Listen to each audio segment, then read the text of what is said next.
ಮುಲಾಜಿರಬಾರದು ಅಂತ ಒಂದು ಧ್ಯೇಯ ಅವರಲ್ಲಿ ಇತ್ತು. ಯಾವುದೇ ಸರ್ಕಾರಕ್ಕೆ ಮುಲಾಜಿ ಇರಬಾರದು, ಅದಕ್ಕೋಸ್ಕರ ಅಡ್ವರ್ಟೈಸ್ಮೆಂಟ್ಗಳು ಇದ್ದೇ ಪತ್ರಿಕೆ ನಡೆಸ್ತಾ ಇದ್ರು. ಅವರು ಬದುಕಿರೋವರೆಗೂ ಕೂಡ, ಕೊನೆಯವರೆಗೂ ಕೂಡ ಅಡ್ವರ್ಟೈಸ್ಮೆಂಟ್ಗಳಿಲ್ಲದೇನೆ ಪತ್ರಿಕೆ ನಡೆಸಿದ್ರು. ಸೀತಾರಾಮನ್ ಕೂಡ ನನಗೆ ಮುಂಚಿತವಾಗಿ ಪರಿಚಯ ಆಗಿದ್ರು. ಗೌರಿಬಿದನೂರು ಹೆಚ್ಚಾಗಿ ಅಲ್ಲಿ ಭೇಟಿ ಮಾಡ್ತಾ ಇದ್ರು. ಲಂಕೇಶ್ ಪತ್ರಿಕೆ ಆಫೀಸ್ನಲ್ಲಿ ಭೇಟಿ ಮಾಡಿಸ್ತಾ ಇದ್ರು. ಅವರು ಸಿಗರೇಟ್ ಸೇರೋದು, ಬಹಳ ಜನ ಅಭಿಮಾನಿಗಳಿದ್ದಾರೆ.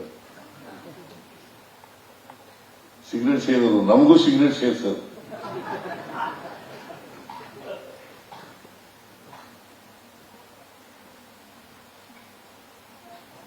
ಆ ರೀತಿಯಾದಂತ ಒಬ್ಬ ವ್ಯಕ್ತಿ ಸಿಗರೇಟ್ ಸೇರೋದು ಆರೋಗ್ಯಕ್ಕೆ ಹಾನಿಕಾರಕ ಅಂತ ಗೊತ್ತಿದ್ರು ಕೂಡ ಅವರು ಸಿಗರೇಟ್ ಸೇರ್ತಾ ಇದ್ರು.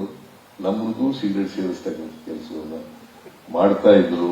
ಅವರನ್ನ ನಾನು ಕೊನೆವರೆಗೂ ಕೂಡ, ನಾನು ಊರಿನಲ್ಲಿದ್ದೆ ಅವರು ನಿಧನರಾದಾಗ, ಊರಿಂದ ಬಂದೆ. ನಾವು ನಿಧನರಾದಾಗ ಅವರ ಅಂತ್ಯಕ್ರಿಯೆಯಲ್ಲಿ ಭಾಗವಹಿಸಿದ್ದೆ ಅಂತಕ್ಕಂಥ ಮಾತುಗಳನ್ನು ಕೂಡ ಈ ಸಂದರ್ಭದಲ್ಲಿ ಹೇಳ್ತಕ್ಕಂಥದ್ದು ಉಚಿತ ಅಲ್ವೋ ಉಚಿತವೋ ಗೊತ್ತಿಲ್ಲ ನನಗೆ, ಆದರೂ ಭಾಗವಹಿಸಿದ್ದೆ. ಅದೇ ಕೊನೆ ಅವರ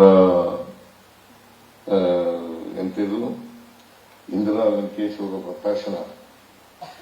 ಪ್ರಕಾಶನ ಮೂಲಕ ನೀವು ಅವರು ಅನೇಕ ಅವರ ಟೀಕೆ ಟಿಪ್ಪಣಿಗಳನ್ನ ಹೊರತರ್ತಕ್ಕಂಥ ಕೆಲಸವನ್ನು ಮಾಡಿದ್ದೀವಿ. ಜೊತೆಗೆ ಯುವಕರಿಗೆ ತಮ್ಮ ಅಭಿಪ್ರಾಯವನ್ನು ವ್ಯಕ್ತ ಮಾಡ್ತಕ್ಕಂಥ ಕೆಲಸವನ್ನು ಕೂಡ ಮಾಡ್ತಾ ಇದ್ದೀವಿ.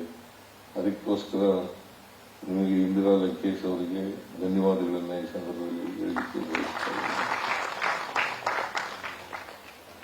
ಮತ್ತೆ ನಿಮ್ಮೆಲ್ಲರಿಗೂ ಕೂಡ ನಮಸ್ಕಾರಗಳನ್ನು ಹೇಳಿ ನನ್ನ ಮಾತುಗಳನ್ನು ಮುಗಿಸ್ತೇನೆ. ಜೈ ಹಿಂದ್, ಜೈ ಕರ್ನಾಟಕ, ಜೈ ಸಂವಿಧಾನ.